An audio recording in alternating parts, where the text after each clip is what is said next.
On va donc continuer le cours sur les États-Unis qui a été, je crois, la semaine dernière, qui a porté sur une partie des États-Unis, hein. Je vous avais développé cette région donc californienne comme point de départ donc de l'étude sur les États-Unis. Je reprends quelques points que j'avais peut-être mentionnés déjà, c'est que les États-Unis forment un territoire immense, un territoire extrêmement vaste de 9 400 000 km².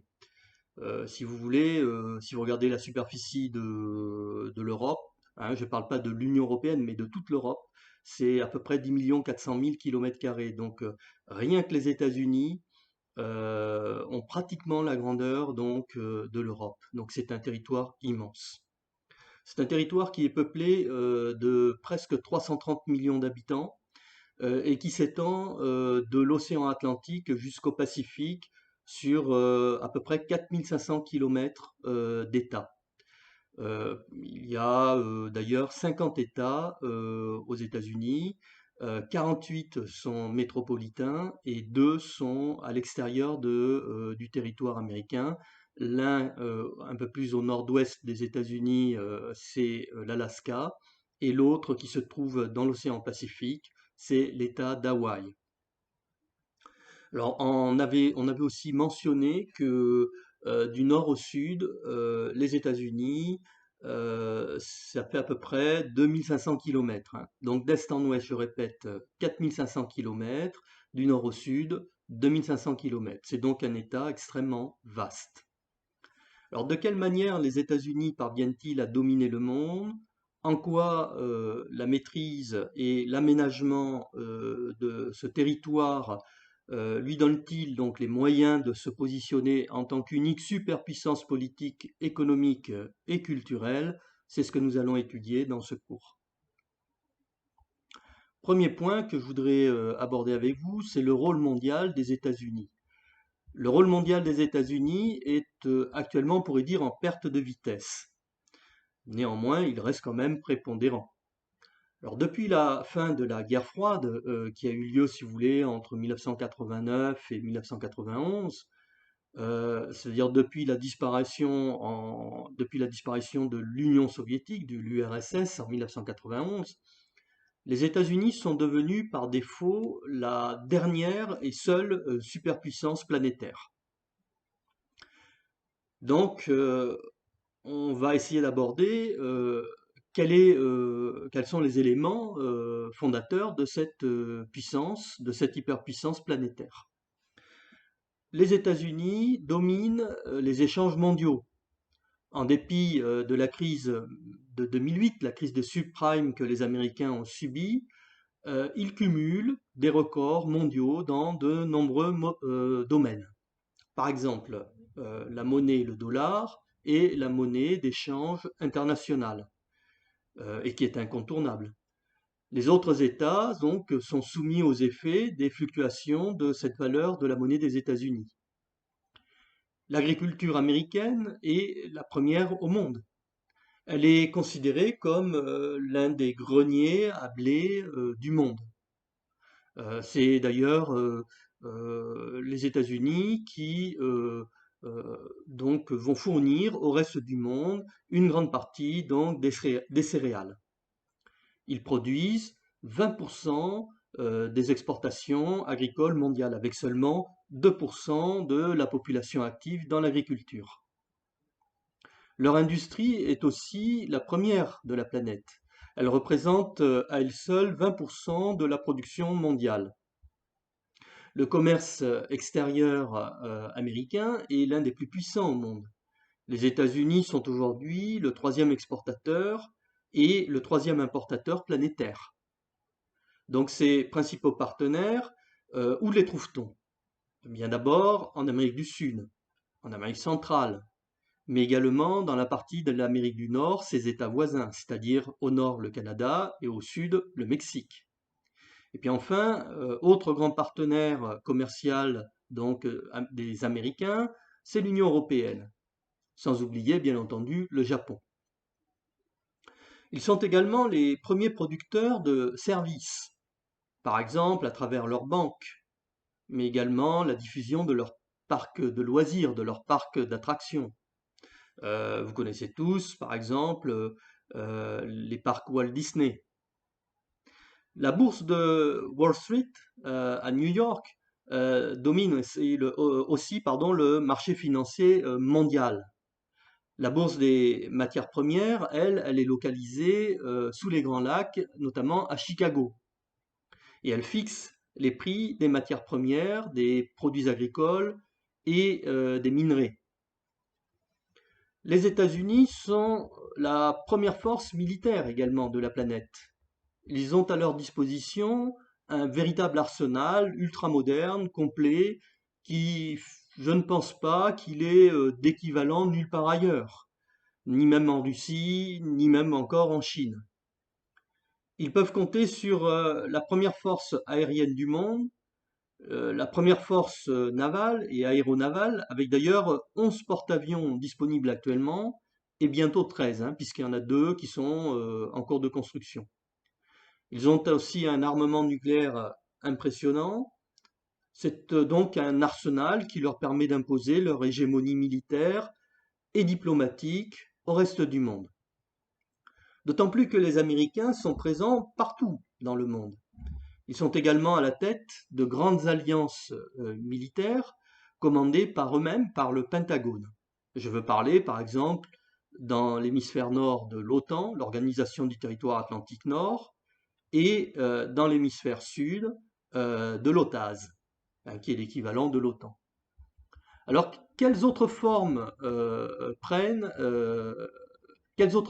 de la puissance les États-Unis manifestent-elles? D'abord, une forme culturelle hein, de cette puissance.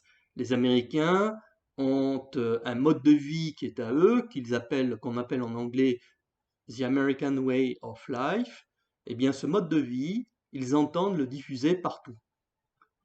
Ils sont donc une puissance culturelle qui exporte leur modèle sur toute la planète.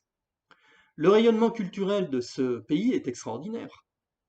Sa langue, l'anglais, est la langue qui est parlée, la première langue commerciale sur la planète. Euh, les modes, les modes vestimentaires, les modes alimentaires, ce sont des modes qui se sont développés un petit peu partout sur la planète. Hein, le fast-food, les différents restaurants rapides que les Américains ont exportés partout. Par exemple, ici en Europe, on a les McDonald's. Enfin, le fer de lance, si vous voulez, de cette diffusion culturelle, c'est le cinéma, les séries américaines, les séries télévisées. Tout cela contribue bien entendu à permettre aux Américains de vendre leurs produits et leurs modes dans le monde entier. Donc on perçoit que les marques américaines ont envahi, de par leur multinationales, toute la planète. Il y a peu de pays finalement qui résistent aux États-Unis. Si bien qu'on a affaire à un État qui domine et qui impose sa volonté au reste du monde.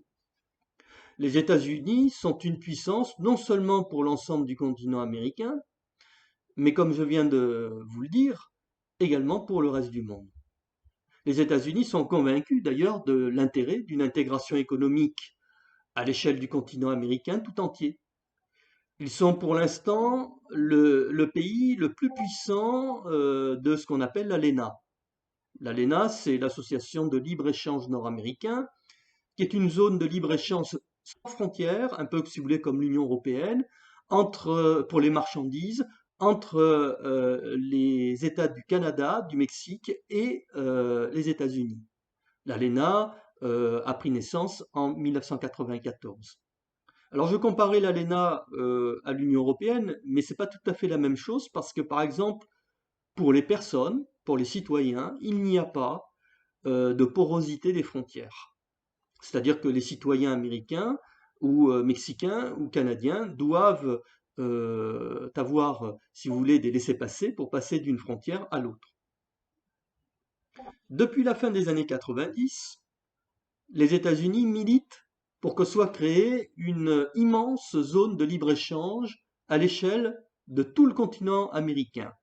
C'est ce qu'ils appellent la ZLEA, c'est-à-dire la zone de libre-échange pour toutes les Amériques. Mais pour l'instant, si vous voulez, ils se heurtent à un problème. Ils sont contrariés dans leurs efforts par une autre alliance qui existe, qui s'appelle le Mercosur. C'est-à-dire, en gros, le marché commun des pays du sud, du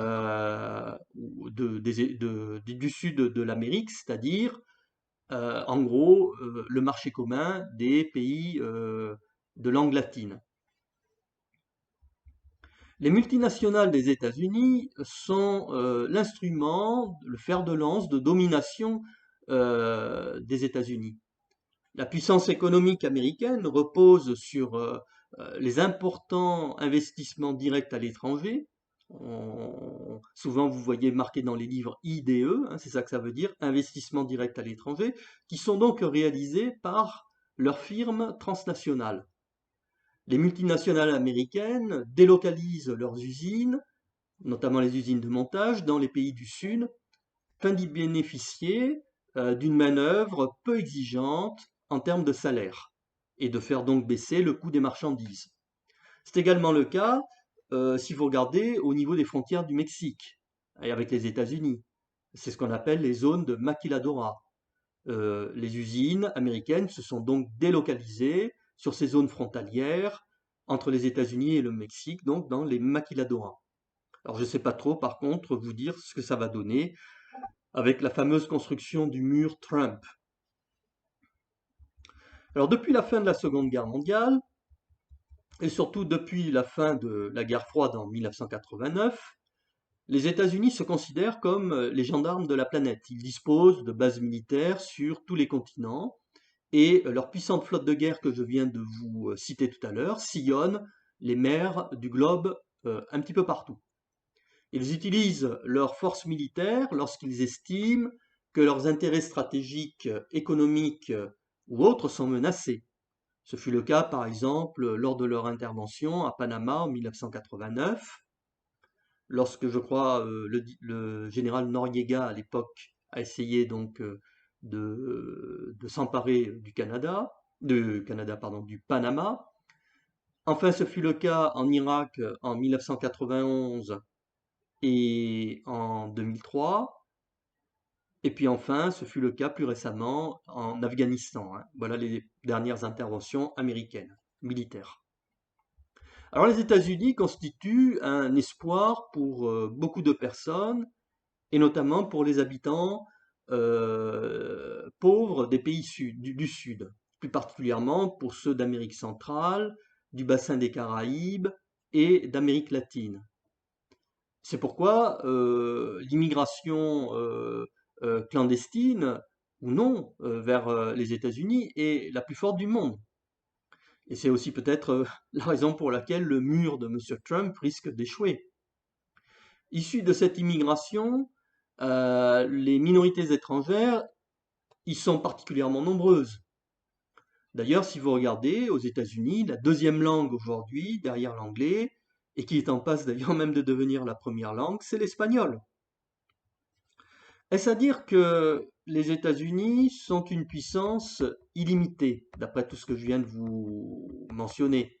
Eh bien, sur le plan intérieur, la toute-puissance des États-Unis trouve sa limite dans des domaines tels que la grande pauvreté urbaine. On trouve en effet beaucoup de pauvres aux États-Unis dans les milieux urbains.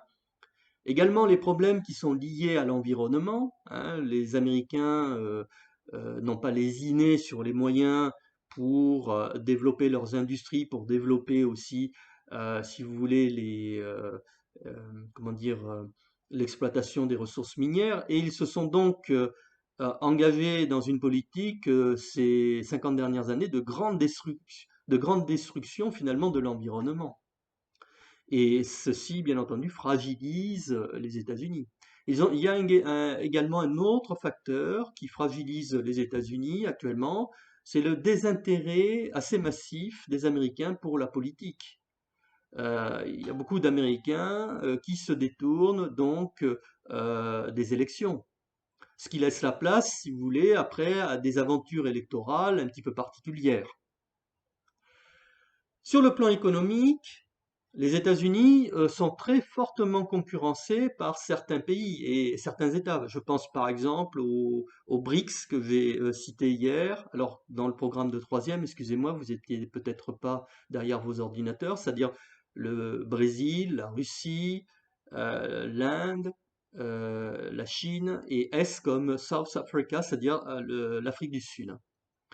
Alors, Chine, Brésil, et puis un autre bloc aussi qui est particulièrement un bloc qui peut concurrencer les États-Unis, c'est l'Union européenne, avec quelques nouveaux pays industrialisés du Proche-Orient et d'Asie. Voilà donc qui limite, si je puis dire, l'hégémonie américaine au niveau économique, puisqu'ils ont là des gens des régions du monde, pardon, qui peuvent les concurrencer. Alors sur le plan militaire, dans le monde, de nombreuses personnes sont de plus en plus farouchement hostiles à l'hégémonie américaine. Le terrorisme islamique trouve une partie de ses racines dans la lutte contre ce qu'ils considèrent comme l'impérialisme américain. Dans le monde musulman, deux raisons principales expliquent ce profond anti-américanisme.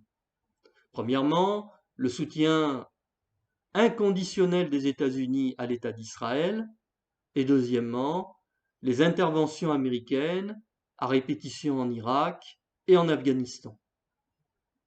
Alors sur le plan culturel, l'American Way of Life ne fascine pas tous les pays de la planète. Tout à l'heure, je vous disais la plupart des pays, c'est vrai, mais pas tous les pays.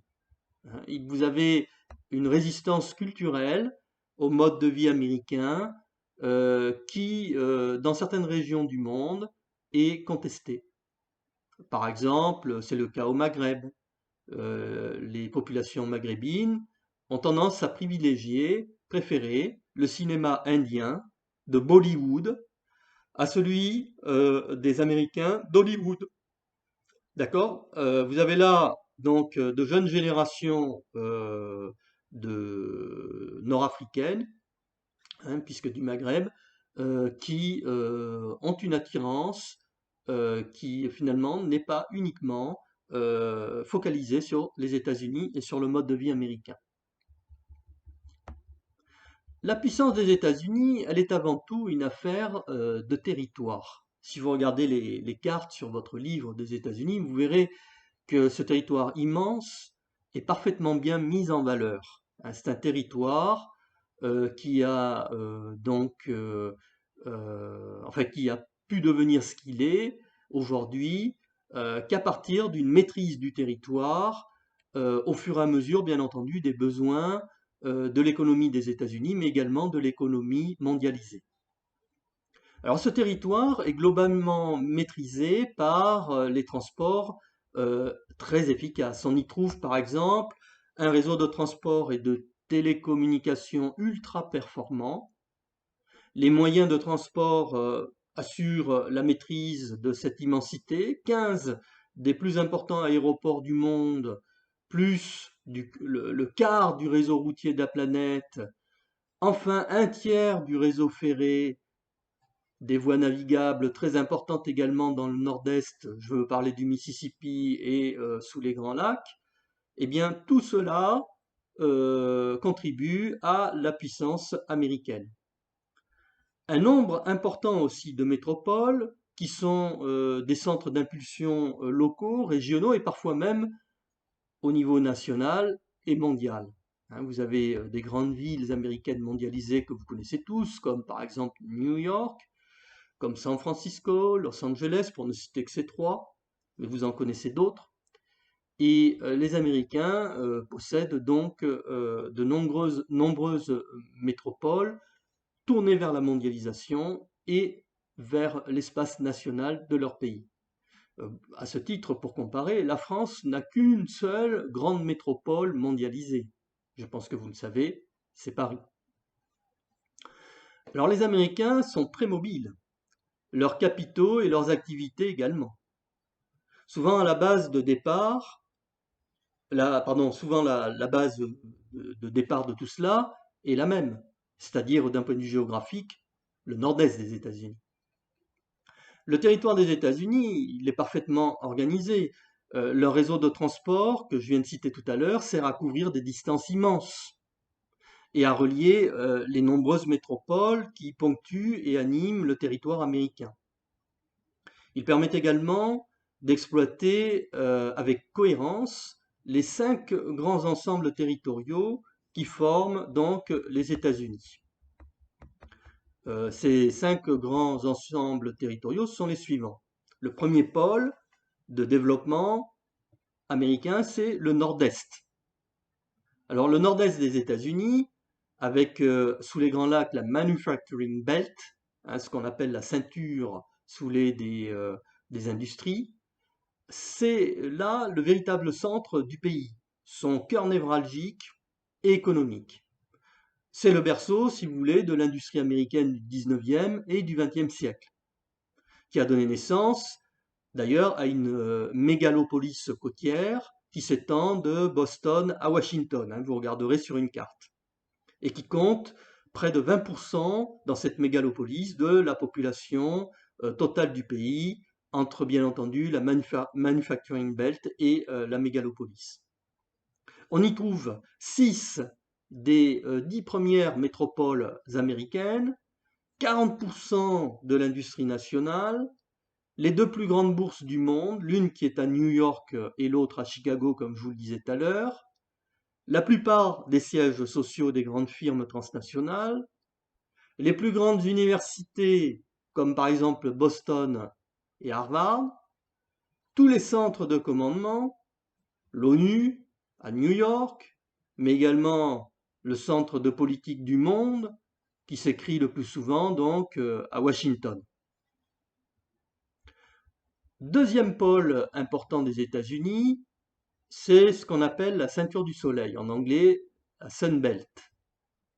Alors cette Sun Belt, cette ceinture du soleil, c'est le nouveau croissant dynamique américain qui attire les retraités, les travailleurs, les investisseurs et aussi les nouvelles entreprises, les jeunes pousses en américain, les startups. Il s'agit en effet d'un espace dont les atouts sont multiples. Dans cette ceinture du soleil, dans cette Sunbelt, il fait beau. On a souvent du soleil, donc c'est ce qu'on appelle le phénomène d'attirance, d'héliotropisme. C'est une région qui est également riche en hydrocarbures, qui est exploitée au niveau offshore, au niveau du golfe du Mexique. Le long de la frontière du Mexique, je veux dire entre les États-Unis et le Mexique, vous avez des zones de maquiladora, c'est-à-dire des zones qui sont nées des accords de libre-échange signés entre le Mexique et les États-Unis, et qui sont autant d'ateliers pour les États-Unis pour délocaliser leurs industries sur ces villes frontalières et pour bénéficier donc d'une main-d'œuvre à bas coût au niveau bien de ces maquiladoras. La Californie également fait partie de cette Sunbelt. Elle est le cœur de la révolution informatique et électronique. Je veux parler de la Silicon Valley qu'on a étudiée à l'occasion du dernier cours. Et se trouve être maintenant, donc la Californie, l'État le plus peuplé des États-Unis. Enfin, un autre État important, c'est le Texas. Le Texas fait partie aussi de la Sunbelt et il regorge de pétrole. Un autre État, la Floride. La Floride qui est un véritable paradis du tourisme, qui est également un État qui, d'un point de vue technologique, est contributaire, puisque vous avez là de grands centres de l'aéronautique et de l'aérospatiale américaine. Je vous rappelle que Cap Canaveral, d'où sont lancées les fusées américaines, se trouve en Floride. Quant au Vieux Sud, eh bien, il constitue un territoire qui a longtemps vécu en retrait, mais qui commence maintenant à se réveiller, car il est dopé par les délocalisations des entreprises du reste des États-Unis. Reste bien entendu aussi le centre et l'extrême nord-ouest, donc qui sont à vocation agricole. C'est là le domaine du grenier à blé des États-Unis, et de la planète, puisqu'on y produit, souvenez-vous, 20% des produits exportés au niveau agricole planétaire. Quant à l'ouest des États-Unis, c'est, si je puis dire, un territoire en réserve, assez peu dynamique globalement pour l'instant, mais dont le sous-sol ou les sous-sols regorgent de richesses, notamment pour ce qui concerne les montagnes rocheuses. Alors, l'espace américain, c'est un espace qui a subi des mutations assez récentes. Par exemple, si on regarde l'organisation territoriale, eh bien, cette organisation territoriale a dû évoluer afin de s'adapter aux nécessités de la mondialisation. Alors, quelles sont ces mutations récentes? D'abord, un processus de métropolisation. Aujourd'hui, on compte aux États-Unis 39 agglomérations qui couvrent l'essentiel d'ailleurs des activités de pointe américaines. 5 villes sont de véritables centres d'impulsion planétaire et certaines métropoles sont devenues des hubs ou des gateways. Je vous renvoie d'ailleurs aux définitions sur votre livre, reliant les villes entre elles au reste du monde. Les façades maritimes sont devenues extrêmement importantes et constituent des interfaces majeures avec le reste du monde, pour les capitaux, pour les technologies, pour les produits industriels, pour les déplacements de population, les échanges culturels, etc. Quant aux régions transfrontalières, je veux parler par exemple de la frontière entre les États-Unis et le Canada, ou encore de la frontière entre les États-Unis et le Mexique.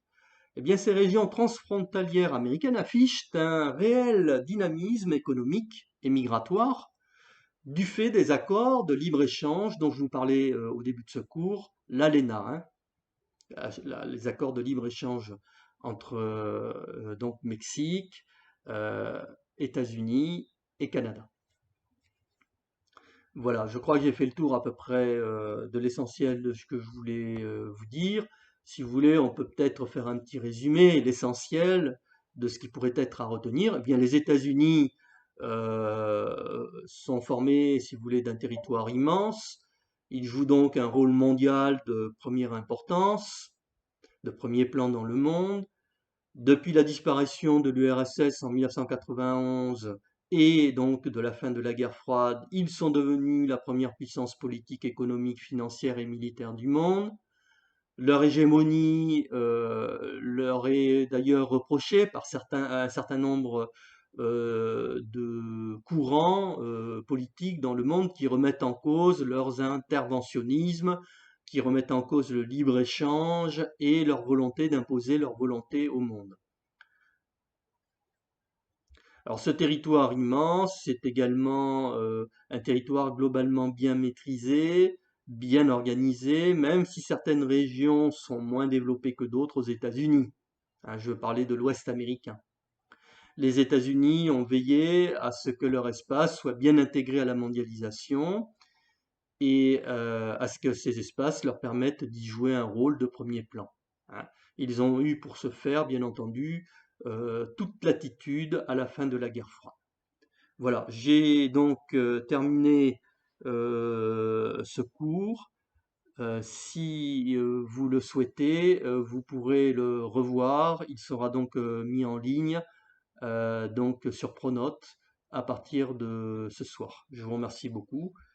Si vous avez des questions maintenant à me